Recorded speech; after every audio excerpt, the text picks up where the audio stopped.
나는 전능하신 아버지 하나님, 천지의 창조주를 믿습니다. 나는 그의 유일하신 아들, 우리 주 예수 그리스도를 믿습니다. 그는 성령으로 잉태되어 동정녀 마리아에게서 나시고 본디오 빌라도에게 고난을 받아 십자가에 못 박혀 죽으시고 장사된 지 사흘 만에 죽은 자 가운데서 다시 살아나셨으며 하늘에 오르시어 전능하신 아버지 하나님 우편에 앉아 계시다가 거기로부터 살아있는 자와 죽은 자를 심판하러 오십니다. 나는 성령을 믿으며 거룩한 공교회와 성도의 교제와 죄를 용서받는 것과 몸의 부활과 영생을 믿습니다. 아멘.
함께 보실 성경 말씀은 신약 성경 사도행전 9장 3절에서 5절까지의 말씀입니다. 먼저 개역개정으로 보시겠습니다. 사울이 길을 가다가 다메섹 가까이 이르더니 호련히 하늘로부터 빛이 그를 둘러 비추는지라.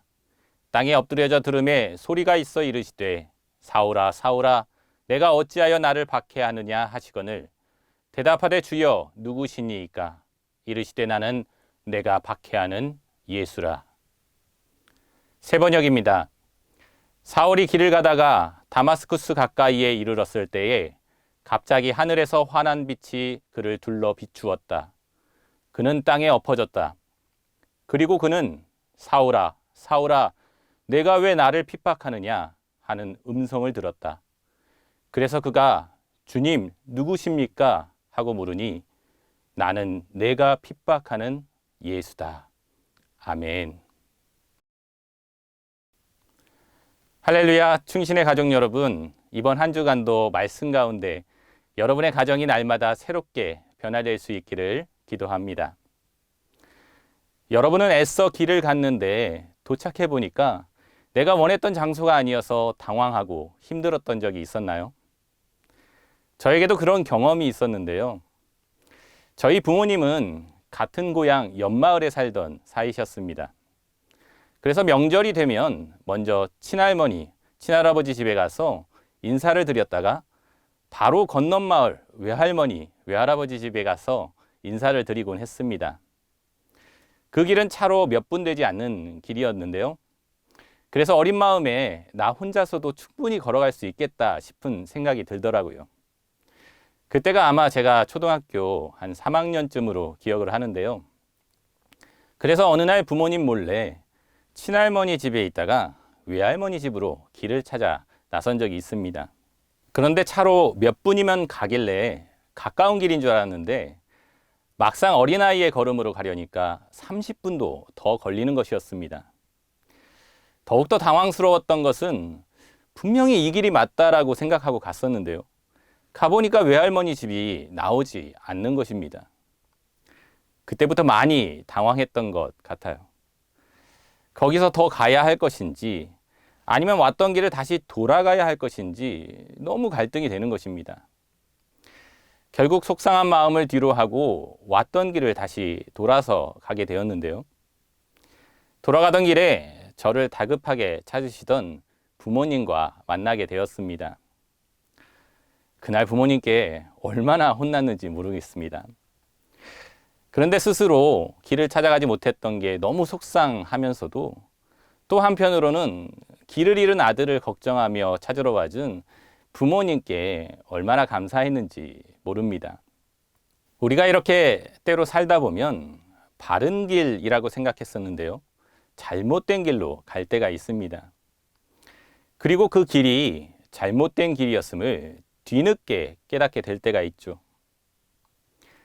오늘 본문에서 사울이라는 인물에게도 그런 상황이 다가옵니다. 그는 하나님께 대한 열심이 있는 사람이었습니다. 그래서 성경도 열심히 배웠고요. 예배도 열심히 드렸습니다. 그 어떠한 죄도 짓지 않으려고 그는 노력했습니다. 사울은 기독교 박해에 앞장섰던 인물이었는데요. 그것도 그들을 심각한 이단이라고 보았기 때문이었습니다. 그러나 이러한 열정이 잘못된 신앙에서 나왔다는 것을 그는 미처 몰랐던 것이죠. 신앙적인 열심은 있었지만 신앙적인 방향이 잘못된 것입니다. 그래서 사울은 오늘도 예수님을 믿는 사람들을 붙잡으러 가는 잘못된 길로 나아가고 있었습니다. 그때 갑자기 하늘에서 강한 빛이 비춰오는 겁니다. 그 빛으로 사울은 엎드려져 앞이 보이지 않게 되었습니다. 그 순간 그에게 누군가의 목소리가 들려옵니다. 사울아, 사울아, 내가 어찌하여 나를 박해하느냐. 놀란 사울은 그 목소리를 향해 외칩니다. 당신은 누구십니까? 그러자 그는 이렇게 대답합니다. 나는 내가 박해하는 예수란다. 그가 가던 길을 멈춰 세운 분은 바로 예수님이셨습니다. 예수님은 사울에게 이렇게 말씀하신 것입니다. 사울아, 내가 가는 길은 잘못된 길이었다. 그 길은 나를 박해하는 길이다. 그러니 이제라도 바른 길로 다시 돌이켜 돌아오거라. 사울은 그제서야 자신이 열심히 달린 그 길이 잘못된 길이었음을 알았습니다. 그자 그는 바로 그 길에 멈춰서서 돌아섭니다. 그 후 사울은 아나니아를 만나 눈이 회복된 후에 곧바로 회당에 나가서 예수님이 하나님의 아들이심을 전파합니다. 이 행동은요, 스스로 자신의 과거의 모습을 인정해야 하는 고통이 있는 행동이었고요. 또 왔던 길을 다시금 돌아가야 하는 인생의 아픔이 있는 행동이었습니다. 하지만 사울은 자신의 길이 잘못된 길임을 바로 알게 된 순간 바로 인정하고 돌이켜서 바른 길로 다시금 나아가게 된 것입니다. 자신의 길이 잘못되었을 때 빨리 그 길을 돌이키는 것이 하나님이 원하시는 모습임을 그는 알았기 때문이었습니다. 그랬을 때 예수님은 사울의 이전의 잘못을 용서해 주시고 이후에 사도 바울이라는 이름으로 수많은 사람의 생명을 살리는 귀한 사명자로 변화시켜 주신 것입니다. 도로교통 표지판 중에서 이렇게 생긴 표지판이 있는데요. 이것은 왔던 길을 돌아갈 수 있는 유턴을 할 수 있는 곳이라는 표시입니다. 운전을 하다 보면 가끔 길을 잘못 들었을 때 이 유턴 지역을 찾게 됩니다. 유턴할 곳을 빨리 찾아야 바른 길로 빨리 돌아갈 수 있기 때문입니다. 잘못된 길로 돌아섰는데도 빨리 유턴을 하지 않고 그대로 계속 나아간다면 우리는 점점 더 잘못된 길로 나아가게 돼서 나중에는 더 이상 바른 길로 돌아갈 수 없을 수도 있는 것입니다. 그럴 때는 최대한 빨리 유턴을 해야 하는 것이죠. 오늘 우리에게도 하나님께서 인생의 유턴을 원하실 때가 있을 수 있습니다.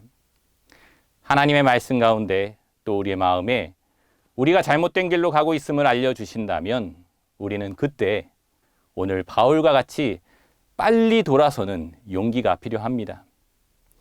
그 길은 비록 괴롭고 또 힘든 길이지만 그럴수록 빨리 돌이키는 것이 가장 빨리 다시금 좋은 길로, 옳은 길로 돌아올 수 있는 길이라는 사실을 우리는 알아야 합니다. 내가 이전에 했던 잘못을 인정하고 잘못된 삶에서 벗어나 바른 길로 가는 것은 용기 있는 일입니다. 또한 그것은 믿음의 행동이죠. 하나님은 그런 잘못을 인정할 용기, 하나님의 말씀을 인정할 믿음을 가진 사람을 오늘도 찾고 계십니다. 오늘 하나님께서 내가 멈추고 돌이키길 원하시는 나의 잘못된 행동이나 모습이 있을까요? 하나님께서 그런 말씀을 주시고 내 마음에 그런 것을 깨닫게 해 주신다면 즉시 멈추고 돌이켜 보시기 바랍니다. 그러면 하나님은 잘못된 길을 가던 사울을 새롭게 변화시켜 주신 것처럼 우리의 인생도 회복시켜 주시고 또 올바른 길로 인도해 주실 것입니다. 그런 믿음으로 하나님의 말씀에 귀 기울이시면서 옳은 길, 믿음의 길, 생명의 길로 나아가시는 우리 충신의 성도님들 되시기를 주님의 이름으로 간절히 축원합니다. 이 시간 함께 기도하겠습니다. 하나님 아버지, 우리는 사울과 같이 부족하고 연약합니다. 그래서 매일 실수하고 잘못하며 또 하나님의 뜻대로 살지 못할 때가 많습니다. 그러나 주님께서 우리의 잘못된 길을 깨우쳐 주시고 바른 길을 알려주실 때 겸손히 그리고 즉시 하나님의 길로 돌이킬 용기를 허락하여 주시옵소서. 그런 믿음으로 내 삶을 돌아보고 날마다 주님이 원하시는 길로 나아갈 때 바울처럼 사람들의 영혼을 치유하고 살리는 복된 사명자로 변화시켜 주시옵소서. 생명의 길이요 진리 되신 예수님의 이름으로 기도합니다. 아멘. 주님이 가르쳐 주신 기도로 오늘 가정 예배를 마치겠습니다. 하늘에 계신 우리 아버지, 아버지의 이름을 거룩하게 하시며 아버지의 나라가 오게 하시며 아버지의 뜻이 하늘에서와 같이 땅에서도 이루어지게 하소서. 오늘 우리에게 일용할 양식을 주시고 우리가 우리에게 잘못한 사람을 용서하여 준 것 같이 우리 죄를 용서하여 주시고 우리를 시험에 빠지지 않게 하시고 악에서 구하소서. 나라와 권능과 영광이 영원히 아버지의 것입니다. 아멘.